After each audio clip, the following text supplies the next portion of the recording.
हिंदू धर्म में श्रीमद् भागवत गीता का विशेष महत्व है। माना जाता है कि श्रीमद् भागवत गीता भगवान श्री कृष्ण के मुख से निकले हर एक शब्द का लिखित रूप है। गीता का जन्म महाभारत के युद्ध के बीच हुआ था, जब धर्मयुद्ध के बीच में अर्जुन मोह के बंधन में बंध गए थे। तब भगवान श्री कृष्ण ने अर्जुन को गीता उपदेश दिया था, जिसके बाद ही वह युद्ध लड़ने के लिए सही तरीके से सोच पाए थे। भगवान कृष्ण जानते थे कि त्रेता युग के बाद कलयुग आरंभ हो जाएगा।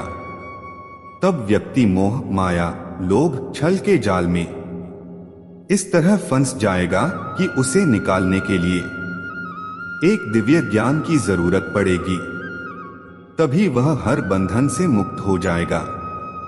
हजारों साल बीत जाने के उपरांत भी भगवत गीता का आज भी उतना ही महत्व है जितना पहले कभी था। आज हम गीता सार के कुछ मुख्य बिंदुओं पर विचार करेंगे। दोस्तों, आपको अगर ये वीडियो पसंद आए तो लाइक करके जय श्री कृष्णा जरूर लिखें। मानव अपने मूल स्वभाव में कभी भी संतोष को नहीं अपनाता है, सदैव ज्यादा और ज्यादा पाने की दौड़ में लगा रहता है। अधिक पाने की यही दौड़ उसके जीवन को दुष्कर बना देती है। सब कुछ होने के उपरांत भी जो नहीं है अथवा जिसे नहीं पाया जा सकता, उसकी चिंता में लगा रहता है। सुख दुख, कठिनाई, पीड़ा, मधुरता आदि की अति से बचकर सुखी जीवन जिया जा सकता है।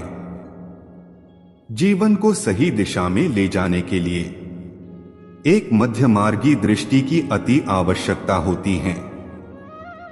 तभी हम संतुलन बनाए रह सकते हैं। जरूरत से अधिक की चीजों का भंडारण तृष्णा को जन्म देता है। आत्म जितना आवश्यक हो उतना ही रखे। भगवान श्री कृष्ण जी ने गीता के अपने उपदेशों में बारंबार जीव मात्र के जीवन जीने की प्रेरणा दी है।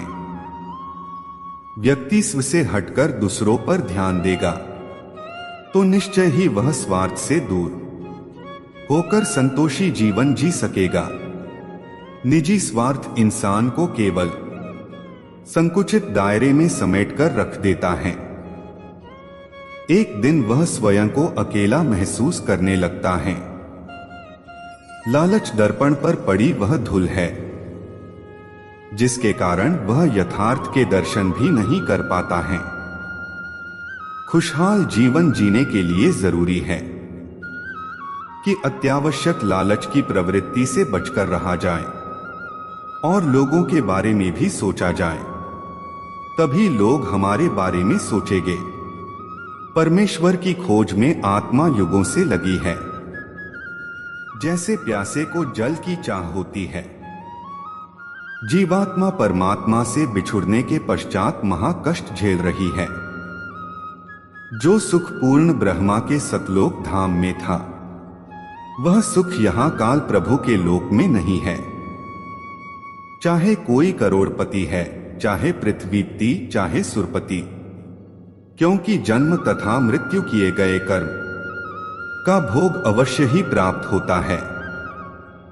इसलिए पवित्र श्रीमद् भगवद गीता के ज्ञानदाता ने अध्याय 15 श्लोक 1 से 4 तथा अध्याय 18 श्लोक में कहा है कि अर्जुन सर्व भाव से उस परमेश्वर की चरण में जा। उसकी कृपा से ही तू परम शांति तथा सतलोक को प्राप्त होगा।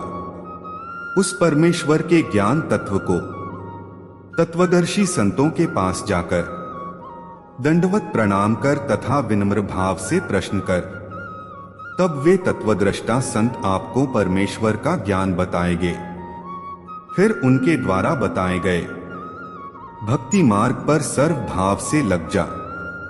तत्वदर्शी संत की पहचान गीता अध्याय 15 श्लोक 1 में बताते हुए कहा है कि संसार उल्टे लटके हुए वृक्ष की तरह है, जिसके ऊपर को मूल तथा नीचे को शाखा है। जो संसार रूपी वृक्ष के विषय में जानता है, वह तत्वदर्शी संत है। गीता अध्याय 15 श्लोक 2 से 4 में कहा गया है कि उस संसार रूपी वृक्ष की तीनों गुण रूपी शाखा है, जो तीनों लोकों में ऊपर तथा नीचे फैली हुई है।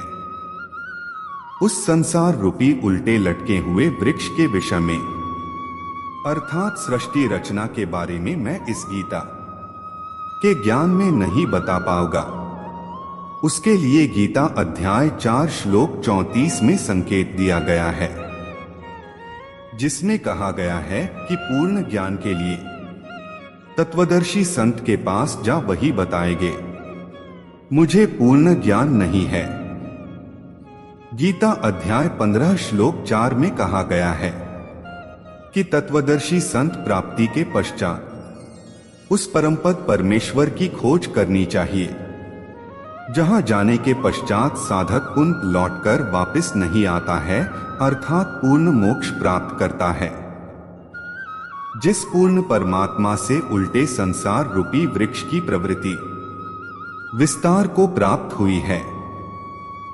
भावार्थ यह है कि जिस परमेश्वर ने सर्व ब्रह्मांड की रचना की है, मैं भी उसी आदि पुरुष परमेश्वर अर्थात पूर्ण परमात्मा की शरण में हूं। उसकी साधना करने से अनादि मोक्ष की प्राप्ति होती है। तत्वदर्शी संत वही है जो ऊपर को मूल और नीचे के तीनों गुण रूपी शाखाओं की पूर्ण जानकारी प्रदान करता है। अपने द्वारा रची सृष्टि का पूर्ण ज्ञान स्वयं ही पूर्ण परमात्मा कविदेव ने तत्वदर्शी संत की भूमिका में कबीर वाणी द्वारा बताया है। पवित्र गीता में 3 प्रभुओं के विषय में वर्णन है। वह परम अक्षर ब्रह्मा है तथा 3 प्रभुओं का एक प्रमाण गीता अध्याय 7 श्लोक 25 में गीता ज्ञान दाता का के विषय में कहा गया है कि मैं अभिव्यक्त हूं। यह प्रथम अव्यक्त प्रभु हुआ।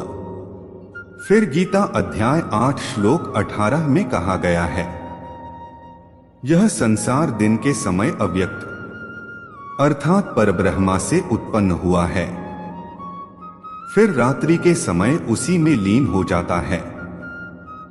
यह दूसरा अव्यक्त हुआ।